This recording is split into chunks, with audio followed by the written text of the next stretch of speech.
Esse livro aqui do profeta Joel, ele foi escrito 400 anos antes de Cristo. Joel, que no hebraico quer dizer Yael, que significa Jeová é Deus. Ele é filho de Petuel, ele é da área sul de Israel, porque ele está em Judá, no reino de Judá. E esse povo já passou pela Babilônia, pelo cativeiro. Agora este povo já está sob o governo persa, e esse povo já voltou para Jerusalém, para Judá. Só que esse povo, apesar de ter passado 70 anos na Babilônia, apesar de ter visto tudo que Deus fez, o castigo e tudo que Deus fez, este povo volta para Jerusalém, mas este povo abandona Deus.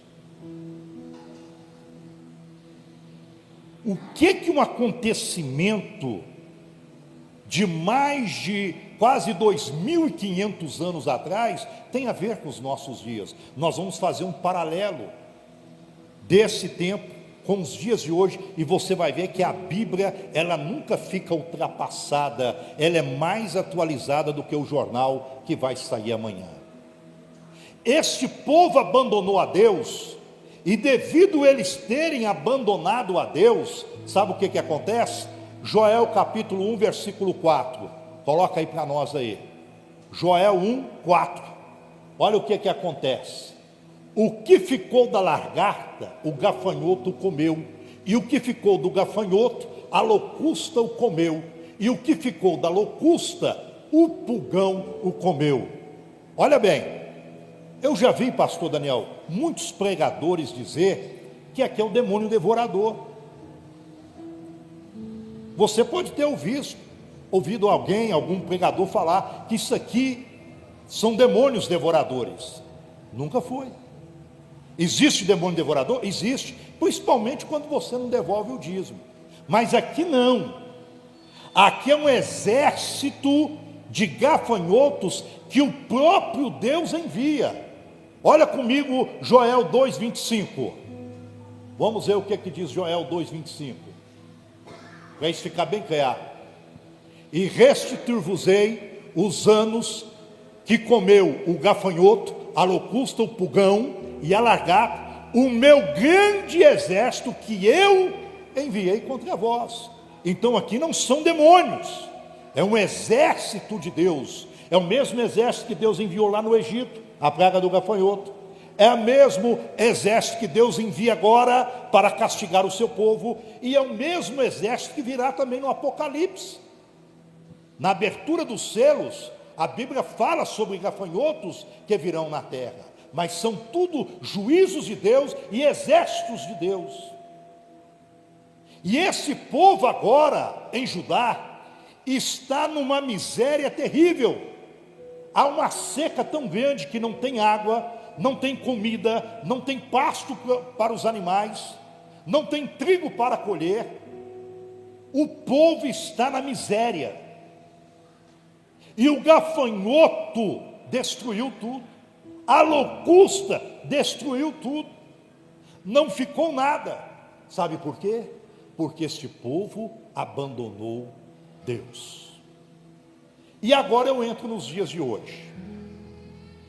50% das pessoas que estão dentro da igreja hoje, eu estou falando em nível mundial, 50% de crentes batizado, de carteirinha na igreja, dizimista, ofertante, às vezes atuante, às vezes até tem algum cargo na igreja, estão nesta mesma condição, derrotados, sofrendo com a locusta, sofrendo com o gafanhoto, sofrendo com a miséria, sofrendo com portas fechadas, sofrendo com o mais terrível, comendo o pão que o diabo amassou. E esta palavra hoje vem para você que está atravessando isso, para você que está pensando em sair da presença de Deus, para você que está meia pedra, meio tijolo, esta palavra hoje vai mexer com você, porque o que mais temos visto, mais ou menos 50%, se não tiver mais, pessoas na igreja que não melhoram de vida, não tem nada, é só problema, é só enfermidade, é tudo, você só vê maldição na vida dessas pessoas, nada de bom acontece. E aí agora nós vamos descobrir por que está acontecendo isso. Esse quadro tem que mudar. Esse povo aqui, o povo de Israel, era povo de Deus, era povo da herança, e esse povo, quando tinha uma aliança com Deus, era o povo intocável, era o povo mais próspero da terra, era o povo que ninguém podia com eles, era o povo que vivia na maior abastança, na maior abundância. Mas quando esse povo quebrava a aliança, largava Deus, esse povo virava miseráveis. Todos zombavam, todos pisavam neles, até o inimigo mais fajuto tirava proveito deles. Eu entro agora, isso aqui foi só uma introdução da palavra, eu entro agora na palavra.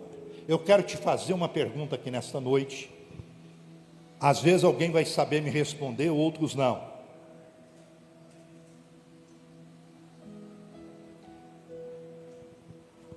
Quem é o seu maior inimigo?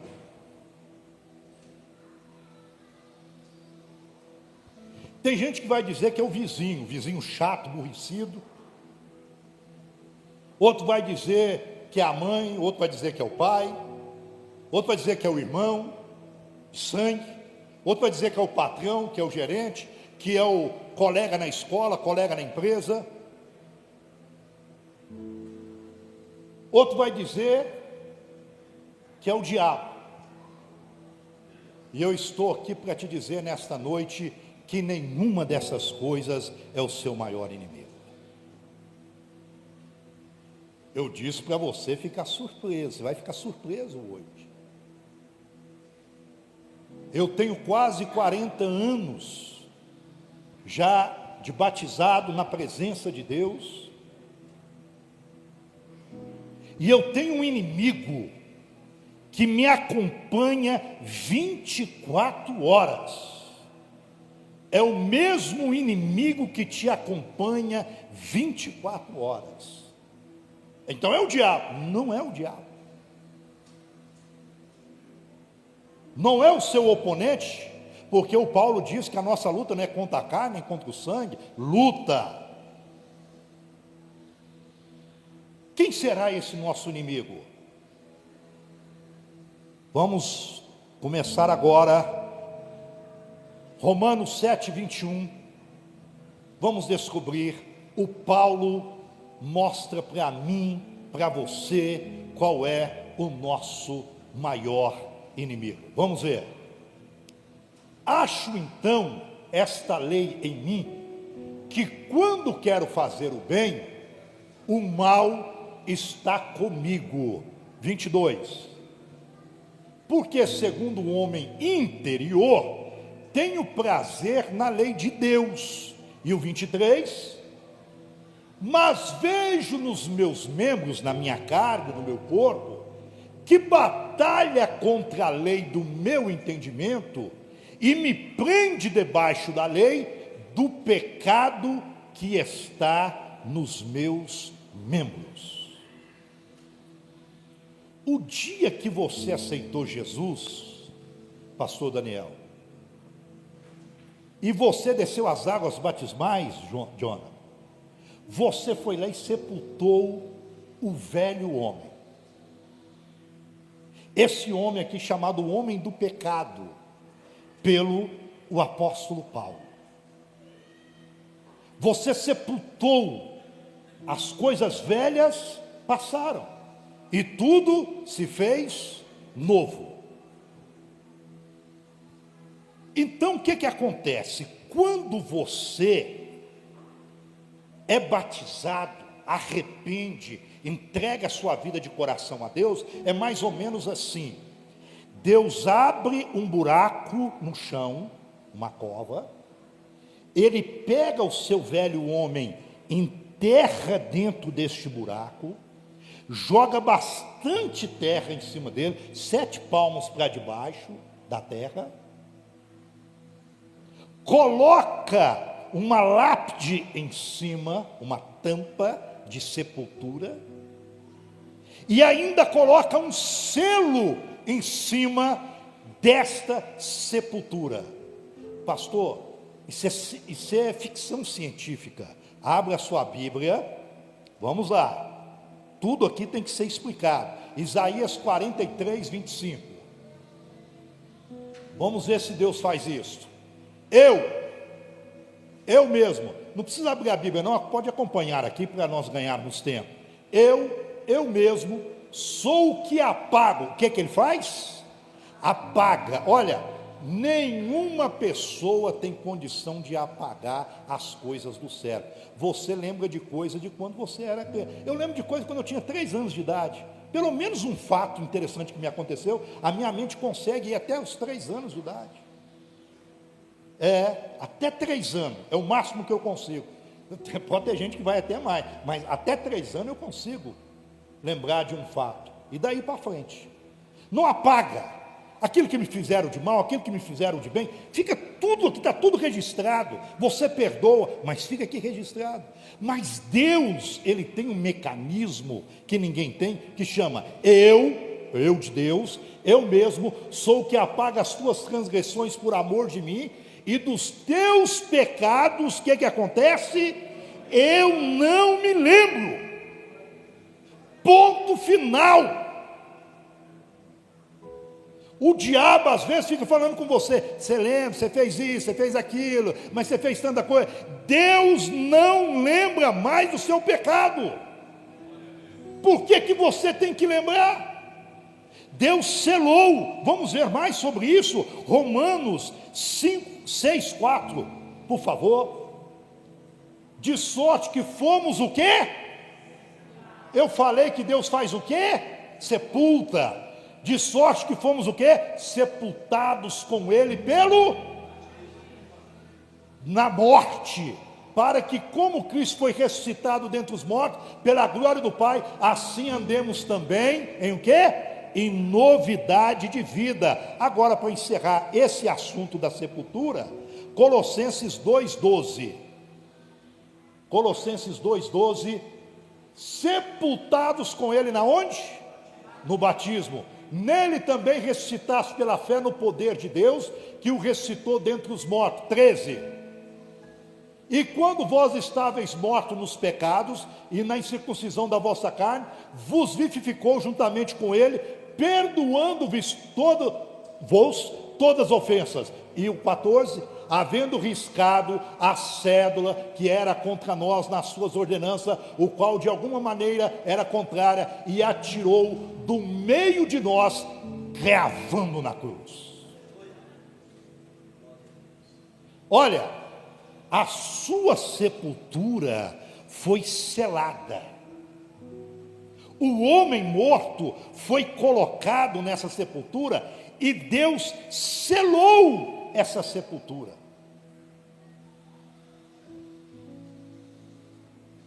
Os homens não podem abrir essa sepultura. O governo não pode abrir essa sepultura. O diabo não pode abrir essa sepultura. Deus nunca vai abrir essa sepultura. Mas tem uma pessoa que pode abrir essa sepultura. Você. Você é o único inimigo seu que pode abrir essa sepultura.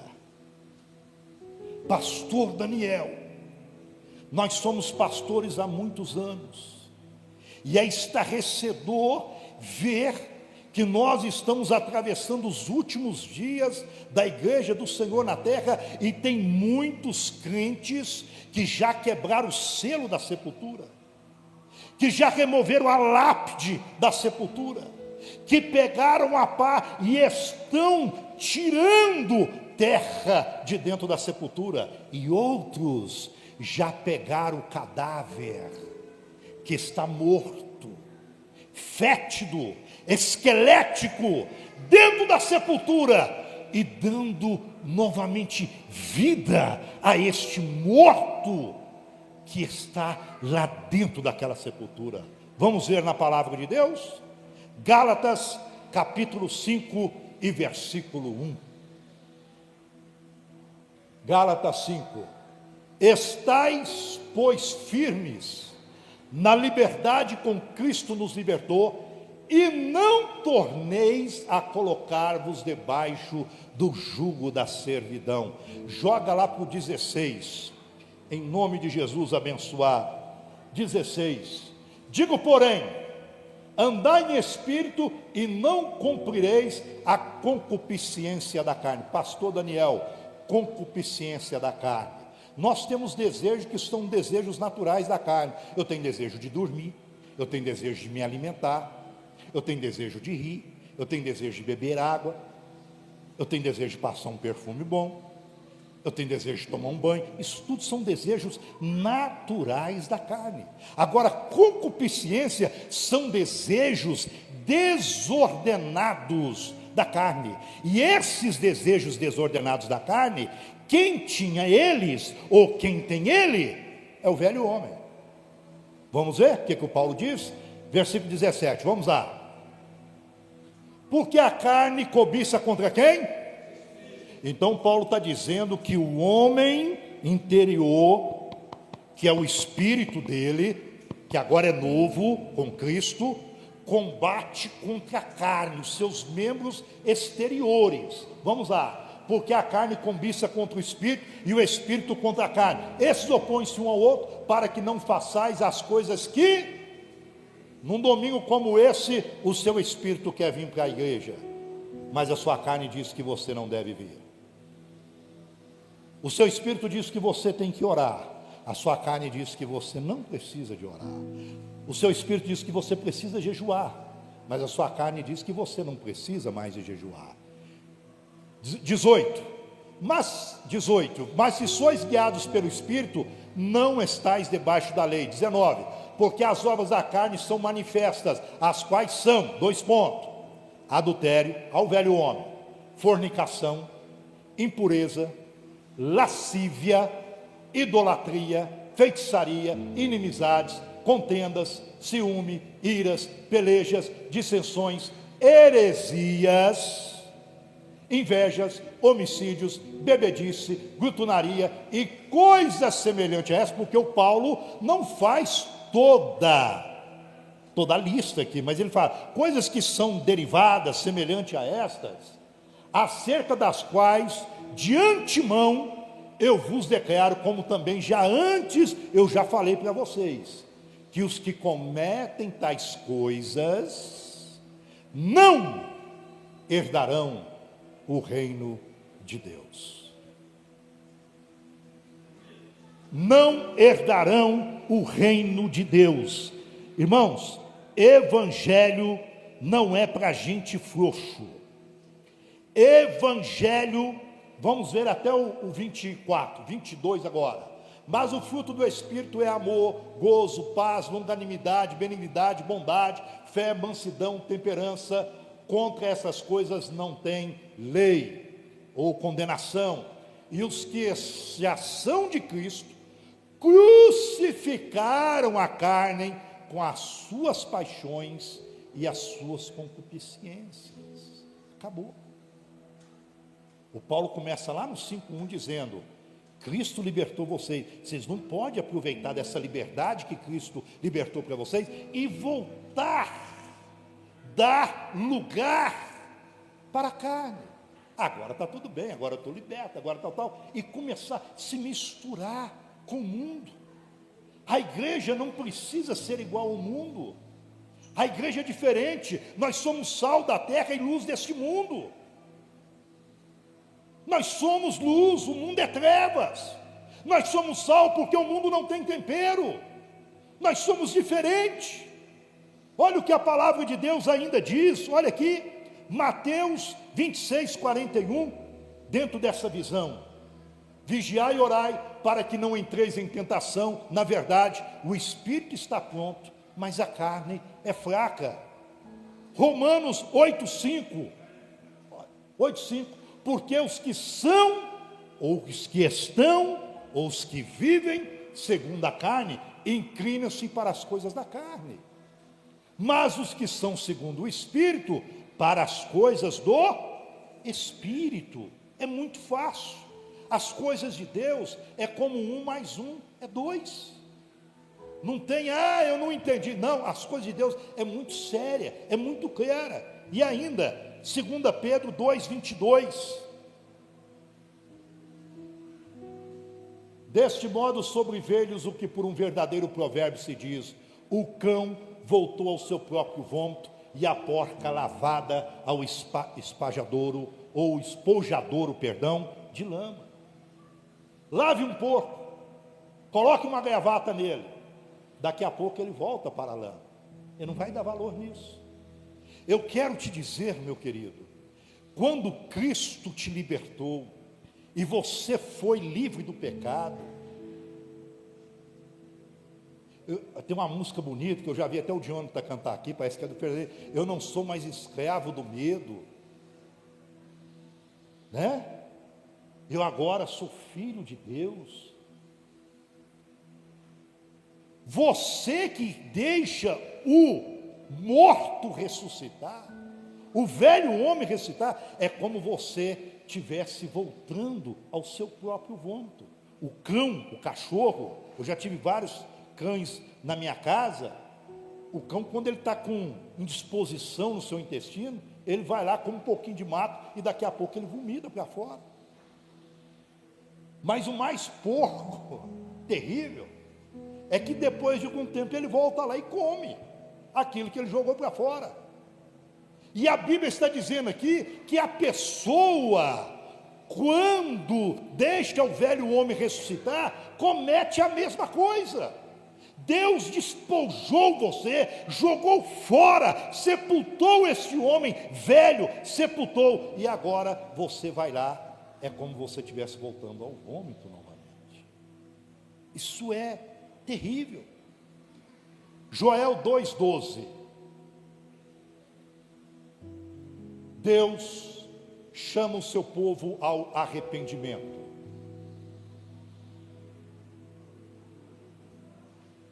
Ainda assim, agora mesmo, diz o Senhor: convertei-vos a mim de todo o vosso coração, e isso com jejuns, e com choro, e com pranto. Deus convoca ao seu povo aqueles que abandonaram a fé, aqueles que caíram, aqueles que estão passando pela seca, pela destruição do gafanhoto, pelo homem velho ressuscitado. Deus pede a esse povo agora: olha, se vocês não converter, se vocês não arrepender de coração, e isso com jejum, com pranto, eu não vou parar a destruição. Não é o diabo não, meus irmãos, é Deus. Você vai se acabar. Você vai se acabar. Olha o que Deus fala em 2 Crônicas 7,14. Deus fala para o seu povo,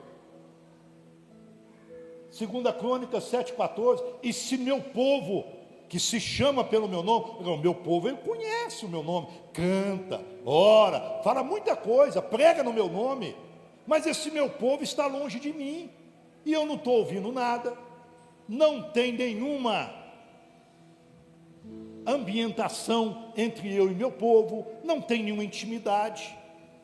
Mas se esse meu povo, que se diz que gosta de mim, chama pelo meu nome, se humilhar, é condicional, e orar, e buscar a minha face, e se converter dos seus maus caminhos, então eu vou fazer o quê? Eu ouvirei dos céus, eu perdoarei os seus pecados, e sararei a sua terra. Deus não está falando aqui com ímpio não, queridos. Deus está falando com crente aqui. Eu estou aqui nesta noite falando com os crentes, com quem conhece a palavra.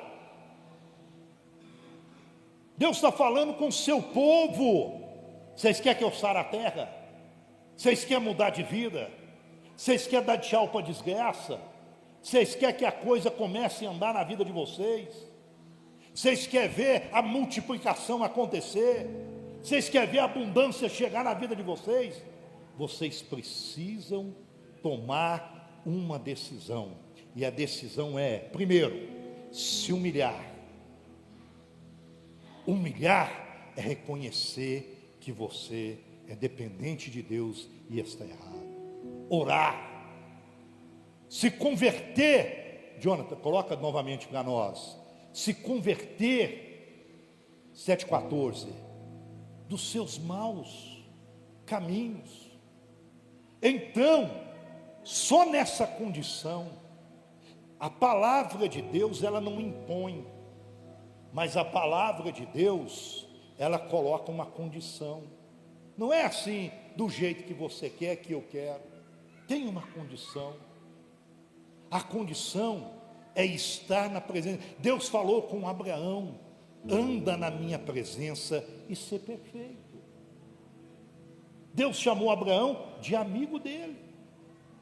Então o primeiro passo para esse quadro virar, você precisa se humilhar, arrepender. Arrepender é diferente de remorso. Arrepender é fazer meia volta e tomar uma direção contrária do que você está vivendo. É andar na contramão do mundo. É mudança de caráter, de vida. Tem pessoas que ficam na igreja 10, 20 anos e nem batizados não são. Não tomam uma posição. Meu Deus, o anticristo está batendo as portas. A igreja a qualquer momento sairá dessa terra. Nós somos a igreja do arrebatamento.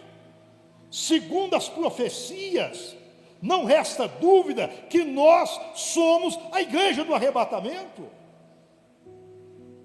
As profecias estão todas aí. São mais de 700 profecias, todas cumpridas. É só você estudar a Bíblia. Você está dormindo. O mundo está em chamas. O mundo está uma pólvora. Uma terceira guerra mundial a qualquer momento pode acontecer. Guerras, terremotos, maremotos, reino contra reino. O que mais que você está esperando? Israel sempre foi e sempre será o relógio de Deus. Observe Israel, o que está acontecendo agora.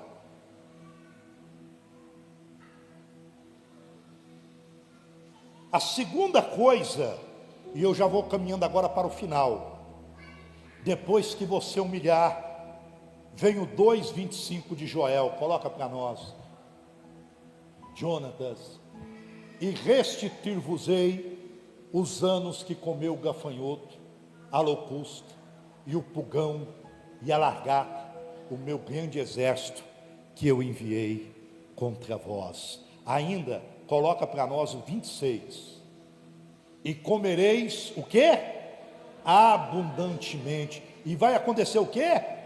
Vos fartareis e louvareis o nome do Senhor vosso Deus, que procedeu para convosco maravilhosamente, e o meu povo nunca mais será envergonhado.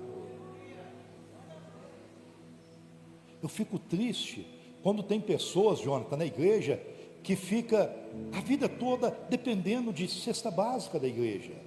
Tem alguma coisa errada.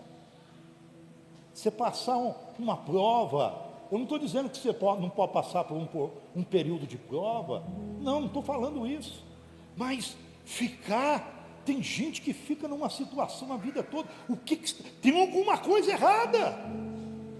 A promessa de Deus é você comer abundantemente, é fartar e não ser envergonhado. Você está sendo envergonhado na tua casa, na sociedade. Alguma coisa está errada. Ou a Bíblia deixou de ser Bíblia, ou Deus deixou de ser Deus. É preciso você ver aonde você errou. Não tem aquela carta das 7 igrejas do Apocalipse, e uma delas Deus fala assim: ó, você está sendo bem, você está fazendo boas obras, você está fazendo, mas eu tenho contra ti que você deixou o primeiro amor. Lembra onde você caiu? Volta, arrependa, porque senão eu vou vir sobre ti e vou tirar a tua parte da árvore da vida. No dia do juízo final, Deus não pode ser clemente e nem passar a mão na sua cabeça, porque o diabo estará em juízo também. E o diabo é a criatura que foi criada primeiro do que você. E não tem lugar mais para o diabo no céu. Há uma condenação eterna para ele. E se Deus passar a mão na sua cabeça, o diabo é o primeiro a levantar no tribunal e dizer assim: não, se você teve clemência com ele, eu quero que tenha comigo também. Eu sou tua criatura. O que é que me difere dele? Então, é humilhar, arrepender, porque a promessa de Deus é essa aqui. E depois que você humilha e vive isso aqui, agora vem a profecia para cumprir na sua vida. Coloca para nós aí, para nós finalizar, Jonathan, Joel 2, 28, 29. Pastor Daniel, eu já vi muita gente falar bobeira a respeito disso aqui. Mas vamos lá. E há de ser que depois, não, 28. Vai lá. E há de ser que, eu vi que você colocou os dois aqui, obrigado. E há de ser que depois de quê? Depois que vocês humilharem, depois que vocês arrependerem, depois que vocês voltarem para mim, eu vou derramar o meu espírito sobre toda a carne. Isso aqui não está dizendo sobre o mundo todo, não. Isso é força de expressão. Deus está dizendo que Ele não vai fazer exceção de pessoa, seja judeu, seja não judeu, seja gentio, nos 4 cantos da terra. Quem estiver nesse processo do novo nascimento, do novo homem, do verdadeiro arrependimento, da verdadeira vida no altar, esta pessoa está pronta agora para receber isso aqui, ó. Depois derramarei o meu espírito sobre toda a carne, e vossos filhos e vossas filhas profetizarão, os vossos velhos terão visões, e os vossos jovens terão visões também, e também sobre os servos, sobre a serva naqueles dias, derramarei o meu espírito. Finalizando esta palavra, o que é que nós aprendemos? Não desenterre o seu velho homem. Se você desenterrou ou está desenterrando, joga a terra de volta, coloca aquela lápide lá, volta tudo direitinho, arrependa, humilhe na presença de Deus, porque Deus quer que você tenha uma vida abundante, e Ele quer te encher do Espírito dEle. Você sozinho não consegue vencer o mundo. A gente vence o mundo com o Espírito Santo. Eu quero que você coloque de pé em nome do Senhor. Se não for o Espírito Santo, você não vence o mundo. Mas para o Espírito Santo apoderar da tua vida, encher a sua vida, seu coração tem que estar pronto para receber o Espírito Santo. É a casa varrida, é a casa limpa, a casa cheirosa, a casa purificada. Aí o Espírito Santo vem e entra, faz morada.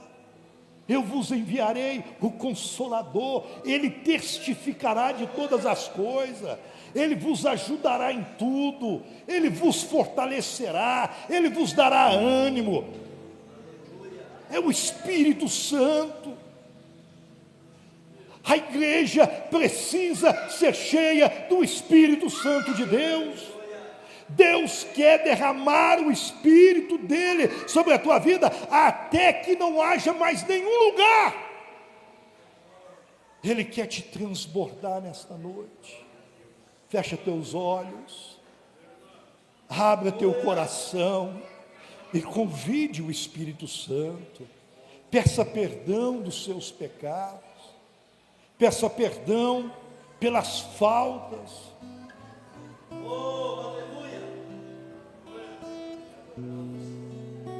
Tudo aquilo que você tem feito de errado, você sabe os caminhos que você tem andado, você sabe as decisões que você tem tomado, você sabe naquilo que você está em falta. Aqui não tem ninguém perfeito, mas nós precisamos se humilhar. Nós precisamos nos arrepender das nossas faltas. A gente precisa deixar essas contendas, essas brigas, as fofocas, os disse-me-disse, a heresia, a grandeza, o ser melhor do que o outro. Nós precisamos ser irmãos. Desse corpo existe só um que é grande, que é Cristo. Ninguém aqui é ninguém, ninguém aqui é grande. Aqui o grande, é eu sou, Elohim, Elohá, Yahvé, Hashem, Jeová, o grande eu sou. É só Ele e mais ninguém. Ele é o dono da minha vida, Ele é o dono da minha alma. Senhor, nesta noite nós estamos aqui como igreja, pedindo perdão dos nossos pecados, pedindo perdão das nossas faltas. Como igreja temos falhado, como igreja temos decepcionado ao Senhor, como igreja temos feito aquilo que não te agrada, fazemos mais o que não te agrada do que aquilo que te agrada. E nós estamos aqui na qualidade de igreja, pedindo ao Senhor perdão, perdão pelas nossas falcatruas, perdão pelas nossas iniquidades, perdão pelas nossas fraquezas, pelos nossos erros, pelas nossas transgressões. Toda vez que nós deixamos de obedecer o mandamento, nós transgredimos a tua palavra, nós humilhamos diante da tua face.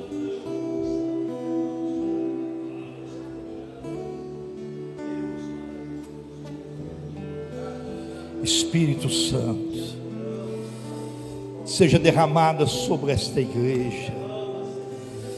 Derrama o teu Espírito, Espírito Santo,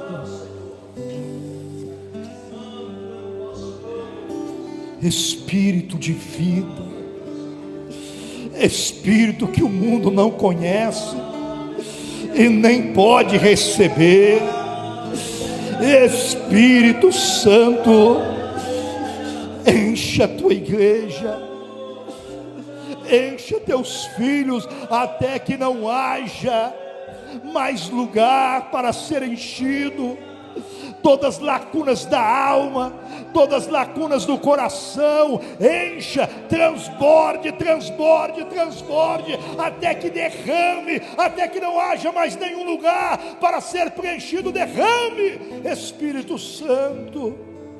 Xaramacandará, windelos de leve snow, Xaramacanta Lamanai, Ele ainda fala com a tua igreja. Sheu irmãos de neve com Ramacandalai, Ele é aquele que caminha entre os castiçais de ouro, os 7 castiçais. Ele é a rosa de Saró, a estrela da manhã, o que foi morto, mas ressuscitou e vive para todo sempre. O seu sepulcro está vazio. Ele foi o que venceu a morte. Ele breve voltará. Xalamacandaраmanai. Prepara-te, ó igreja. Encha do Espírito Santo, porque a noiva e o Espírito dizem: vem, vem, vem. Ora vem, Senhor Jesus. Canta lamanai, como dores de parto, a igreja, o Espírito Santo clama a volta do Filho de Deus. Desperta tu que dorme. Deus quer te levantar desse acomodismo espiritual. Deus quer te levantar dessa mornidão.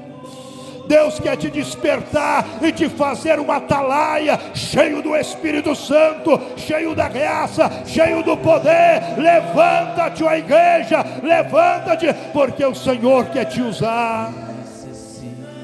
Xalamacandaраmanai, Chonderebestobecandarai. O Senhor cuida da sua igreja, Ele exorta. É como um pai que corrige ao filho, porque o pai corrige a quem ama. Xaramac